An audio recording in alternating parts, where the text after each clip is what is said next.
네, 안녕하세요. 저는 현대무용가 배소미입니다. 저는 배우 겸 무술 감독을 맡고 있는 최영조라고 합니다. 안녕하세요. 표현하는 사람 솔돈나입니다. 여러 가지 분야를 하고 있는데요. 지금은 이제 플라멩코에 전념해서 하고 있습니다. 말로 말하는 것과 몸으로 말하는 것의 차이는 마음에서 두 가지의 딱 길이 있는데 저는 그냥 몸으로 선택을 하는 거예요.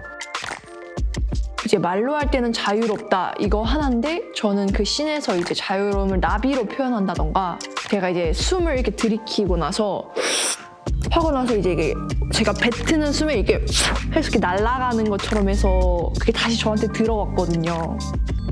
제가 무용에 빠지게 된 게 그 춤을 추면 되게 해소가 됐었어요. 그 순간마다 다시 우울을 하더라도 그런 감정이 탈출구였던 것 같아요. 무용이 처음에는. 제가 원래 배우를 하기 전에 격투기 선수를 했었습니다. 근데 좀 고통스러웠어요. 그 운동을 한다는 게 땀을 흘리고 피를 흘리고 대회 나가서 두들겨 맞고 이겼는데 다음 시합을 또 준비하고 그러다가 연극을 접하게 됐고 그 위에서 액션합을 하게 됐는데 이거는 보는 사람들이 관객들이 너무 좋아하고 또 새로운 희열을 느끼게 하더라고요. 그래서 우와 다치지 않고 이렇게 공연을 할 수 있구나 그런 생각을 갖게 되면서 배우의 매력이 있다.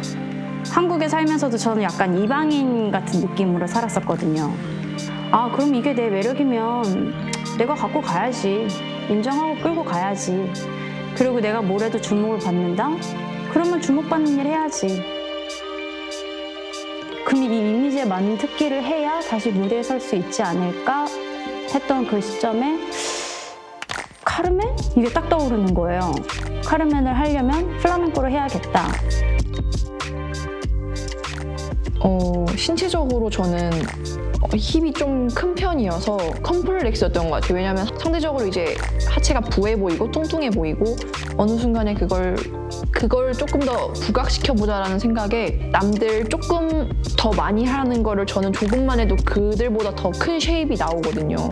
그 표현에 있어서 얽매이지 않고 더 자유롭게 움직일 수 있었던 것 같아요. 소처럼 달려오는 느낌으로 춤을 추고 싶은데 몸이 그게 안 되니까 제가 갖고 있는 그 몸선과 표현할 수 있는 것들에 가까운 게 남자 무용수라고 생각했어요. 좀 날렵하고 내 몸에 맞는 스타일로 연습을 이렇게 좀 연마를 해야 되겠다. 나만 할 수 있는 거 해야 되니까. 남이 하는 거 하면 저거는 내가 하고 싶은 말이 아닌데 옷도 굳이 저렇게 입어야 돼? 그럼 난 어떻게 입는 게 나을까? 내 신체에 맞는 스타일이 뭘까? 이런 것들을 사실 오랫동안 생각을 했죠. 넘버볼을 하면 연기를 잘할 수 없게 된다. 이제 왜 말을 안 하는 극단에 들어가느냐. 넘버볼 하면 연기를 진짜 못하는 것인가? 이제 그런 고민을 많이 하고 있을 때 어떤 감독님이 아니야 넘버볼 공연이 연기의 끝이야. 너 생각해봐. 말하지 않고 상대방 이길 수 있어? 라고 이렇게 말씀을 해주셨을 때 맞아. 그러니까 나는 진짜 어려운 것부터 시작하는 게 맞아. 무대라는 데는 크기 때문에 우리가 몸짓을 빠르게 짧게 써버리면 관객이 이해를 할 수가 없거든요. 지팡이로 저를 때리려고 이렇게 들어왔을 때 그 지팡이를 보고 진짜 놀래고 이 지팡이로 맞으면 진짜 큰일 나잖아요. 그래서 이거를 관객에게 나의 상태를 찍어주고 피하고 좋아하고 지팡이가 위에서 날라온다 위에서 날라오니까 이런 하나하나의 표정을 관객에게 하나하나 찍어주면서 굳이 말을 하지 않아도 소통이 가능하구나. 만약에 내가 신체를 못 움직이거나 장애가 된다거나 이럴 경우 어떻게 할까를 생각해 봤었는데 제가 장애인 무용제를 보러 간 적이 있었거든요. 그 뇌성마비 분이 이렇게 종을 하나를 들고 가만히 서 계셨는데 이미 그 뇌성마비가 있으셔서 몸을 이렇게 계속 떠셨어요. 그러니까 흔들지 않아도 그 종이 이렇게 막 드드드드 이렇게 쳐지는 거예요. 의식하지 않고 어떻게 보면 치는 거잖아요. 다른 걸 할 수 있구나라는 그 생각을 그때 좀 했던 것 같아요. 불가피한 상황이 생겨도 저는 계속 춤을 출 것 같아요. 수비다라고 해서 올라가는 부분이 있거든요. 따가다가다가다가다가다가다가다가다가다가 해서 빵 터지는 그 순간이 있거든요. 그러면 음악이랑 발이랑 그게 딱 끝나고 빡 하는 순간 내 몸은 그대로지만 호흡은 어떻게 감출 수가 없잖아요. 그때 이제 사람들이 박수리가 나오는 거죠. 이제 뒤 돌면서 쿨하게 나가는 거죠. 난 오늘 느꼈다 이렇게. 그게 카타르시스 같아요.